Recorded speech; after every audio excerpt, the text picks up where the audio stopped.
ये मोदी क्या है? मोदी मोदी कोई चीज है क्या? लेकिन फिर भी मोदी मोदी मोदी बोल क्या है भाई? Wake up to reality. Prime Minister Modi is the boss. जिनको राम मंदिर के बदले में स्कूल और कॉलेज चाहिए था, उनको बता दूं नालंदा यूनिवर्सिटी खुल गया है। जाओ वहाँ जाके पढ़ाई कर लो, फिर देखते हैं किसको कितना स्कूल चाहिए था, कॉलेज चाहिए था या क्या चाहिए था।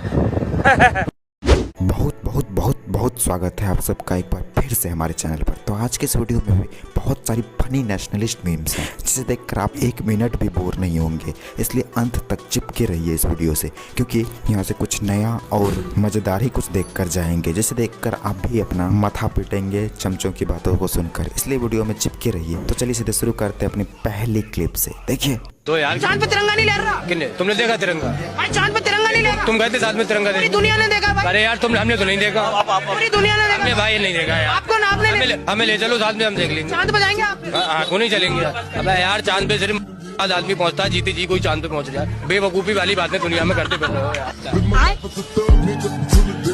तो दोस्तों आज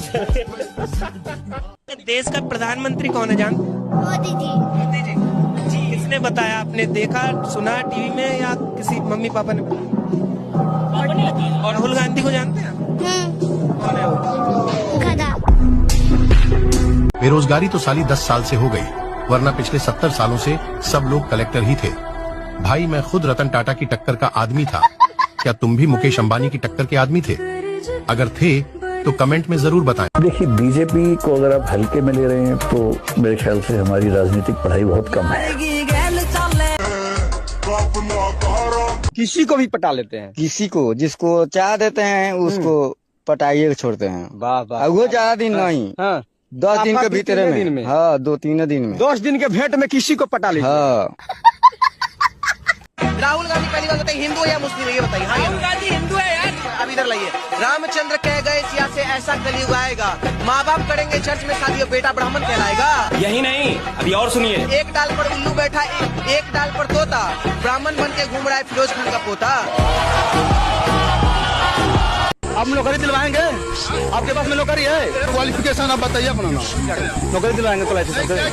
आप एमए की है ना? एमए का फुल फॉर्म बताइए ना। हम बता रहे हैं। एमए का फुल फॉर्म याद है? नौकरी का झाट मिलेगा तुमको।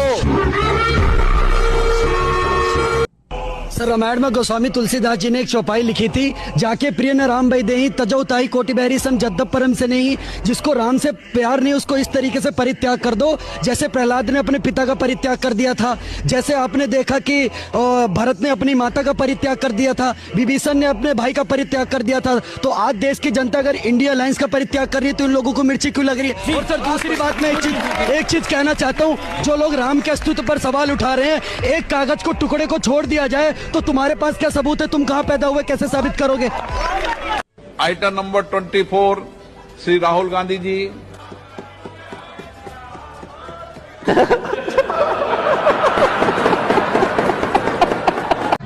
हाउ वाज पेपर कैसा गया आप लोग का? बहुत अच्छा गया। अच्छा संविधान कब लागू हुआ था? 2 बजे। क्या बोलूं मैं इसको? क्या बोलूं क्या मैं? स्वयं राम जी ही क्यों अपनी संतान को नहीं पहचान पाए, अपने लव कुश को क्यों नहीं पहचान पाए? जिन्होंने रामायण पढ़ी नहीं है उनके अंदर ऐसे ही कीड़ा दौड़ते हैं। हाँ, जो रामायण समझता नहीं पढ़ता नहीं वो यही कीड़ा दौड़ते हैं। कई लोग कहने लगते राम जी जब इतने महान थे, इतने भगवान थे, तो फिर जानकी जी को क्यों छोड़ दिया? राम जी महान थे, राम जी भगवान थे, लेकिन राम जी का चरित्र पहले पढ़ो कि राम जी ने ये कहा कि मैं ब्रह्म हूं पर मैं इंसान हूं। तो भगवान होते हुए भगवान ने कभी अपनी भगवत्ता का प्रयोग पूरे राम कथा में नहीं किया। अच्छा राम जी भगवान है तो बताओ क्या समुद्र पार नहीं हो सकते? उड़ नहीं सकते? हनुमान जी जब उड़ सकते, उनके चेला उड़ सकते, तो गुरु जी नहीं उड़ सकते क्या? तो राम जी उड़े क्यों नहीं? उन्होंने इंसान बनकर के चरित्र बतलाया है कि हम मनुष्य हैं, मनुष्य के जीवन में अगर संघर्ष आ जाए तो उसे क्या करना चाहिए। जो जय सिया राम बोलते हैं ना, कि राजा रामचंद्र जो था ये 360 गांव उसी की औलाद है, राम की औलाद है। हम राम की औलाद में से हैं, राम के वंशज। हाँ हाँ हाँ, ये 300 शोभा यात्रा पे आपत्ति होगी? अरे नहीं भाई, ऐसा है रामचंद्र जी हम अपना दादा मानते हैं। अगर यहाँ राम राम नहीं होगा तो क्या अफगानिस्तान में होगा जहाँ आपके चाचा ताऊ ने हमें भगा दिया? किसी को नहीं भगाया। किसने कैसे भगा दिया? किसने कैसे भगा दिया? अफगानिस्तान में रहते नहीं है क्या? अफगानिस्तान में हमारे सिख भाइयों को वहाँ से भगाया है, हिंदुओं को। कौन गोला के हो भाई? कौन गोला के हो? मैं बताऊं, तुम जैसे लोगों को एक ही बंदा जवाब दे देता है, उसको बोलते इजराइल, उसको बोलते इजराइल। 56 इस्लामिक कंट्री से घिरा हुआ है, इतना सा टुकड़ा, मगर बम्बू देकर रखता है 12 महीने सबको। पता क्यों? पता क्यों? क्योंकि उसके दोस्त का नाम है नरेंद्र दामोदर दास मोदी। लो बॉबी बात करो। प्रणाम सर। अरे खुश रहो बाबू, खुश रहो। सर हम आपसे एक निवेदन करना चाहते हैं। अच्छा हाँ बताइए बाबू। सर मेरा सपना है साइंटिस्ट बनने का। क्या आप मेरे साइंटिस्ट बनने का सपना में साकार करने में मेरी मदद करेंगे? 19 का पढ़ा सुनाइए। 4 जूता देंगे यही होश में आ जाओगे। तो कौन सी बतिया रहा है छुट्टा कहीं का? राहुल गांधी जी से आप 4 महीने 1 दिन छोटे हैं, फिर भी अक्सर उन्हें युवा नेता कहकर बुलाया जाता है। आपके नाम के आगे कभी मैंने नहीं सुना कि युवा नेता सुधांशु त्रिवेदी जी। तो आपको उनसे ईर्ष्या तो नहीं आता?